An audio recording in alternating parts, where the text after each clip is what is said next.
acontecendo, mas vamos lá.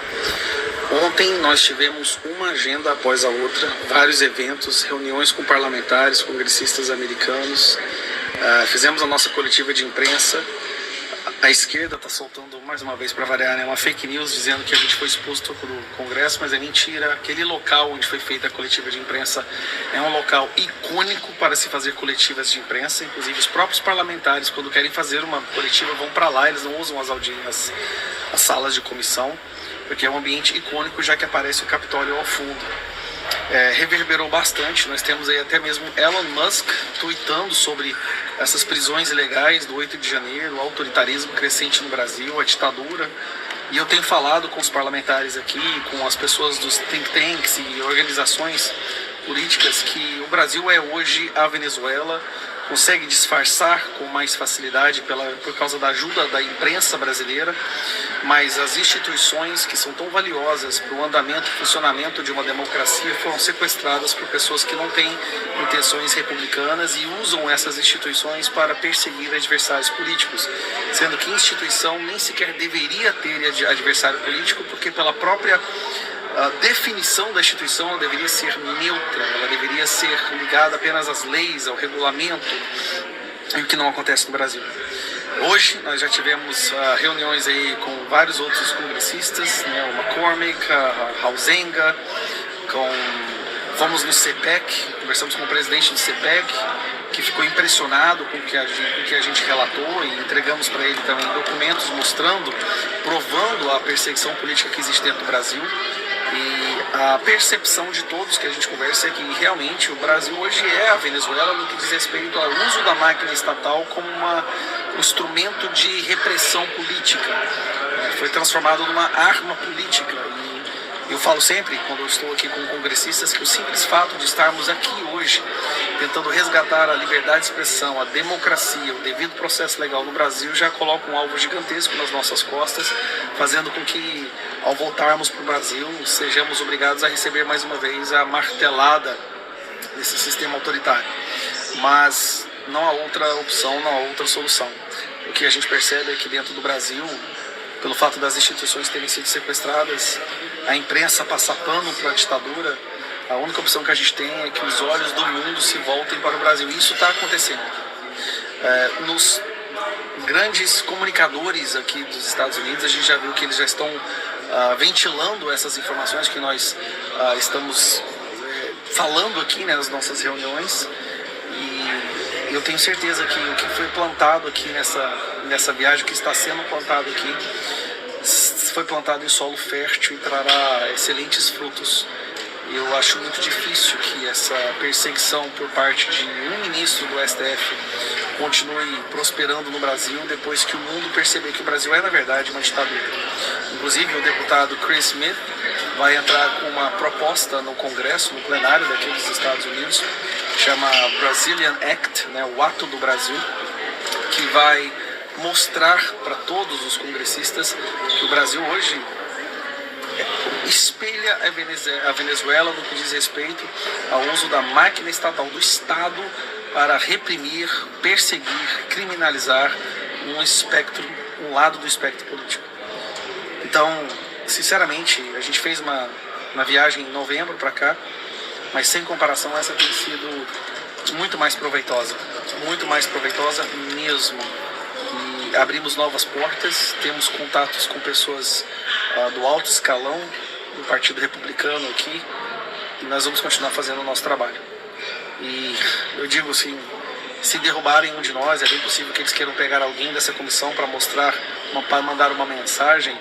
Não deixe que isso abale, né? Que alguém surja e ocupe esse lugar. É isso aí, pessoal. Está sendo uma viagem muito boa. Estaremos de volta aqui em alguns meses na Comissão dos Direitos Humanos, tá? O Chris Smith não desistiu. A comissão está travada até que os parlamentares brasileiros, nosso grupo, seja ouvido na Comissão de Direitos Humanos. Estamos com a possibilidade de uma outra comissão das relações exteriores. Estamos vendo já a possibilidade de também irmos para Portugal para relatar o que está acontecendo aqui no Brasil. Em Portugal, graças ao grande número de parlamentares do partido Chega, né, que foram eleitos. Então o mundo vai saber, vai ficar muito difícil esconder. A imprensa brasileira pode até tentar esconder, mas o mundo vai saber.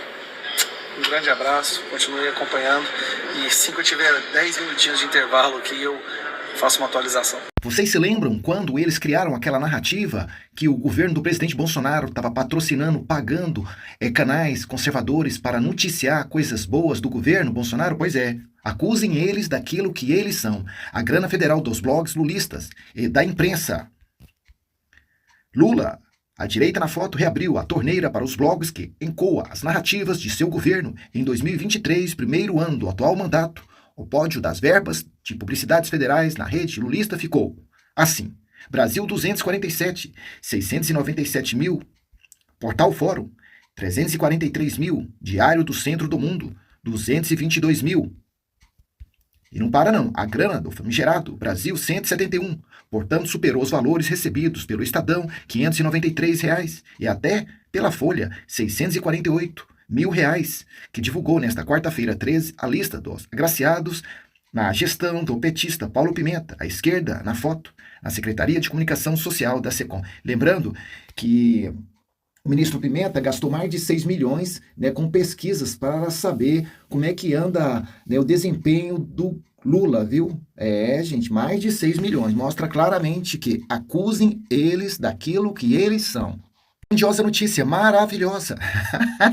Quem planta, colhe. Vai mais perseguir Bolsonaro? Olha só, último minuto. União Brasil decide por expulsão de Luciano Bivar. É isso mesmo. Esse homem que era o presidente, do antigo partido do presidente Bolsonaro. Perseguiu Bolsonaro aí, vocês sabem, O partido também conferiu prazo de 72 horas para Luciano Bivar apresentar sua defesa. União Brasil decidiu pela abertura do processo de afastamento de Luciano Bivar, o atual presidente do partido. A decisão foi aprovada em votação da Executiva Nacional nesta quarta-feira 12. Então, todas aquelas pessoas que se levantaram contra o presidente Bolsonaro, num passado não muito distante, tá provando do seu próprio veneno, Chupa que é de uva, tá docinha como mel.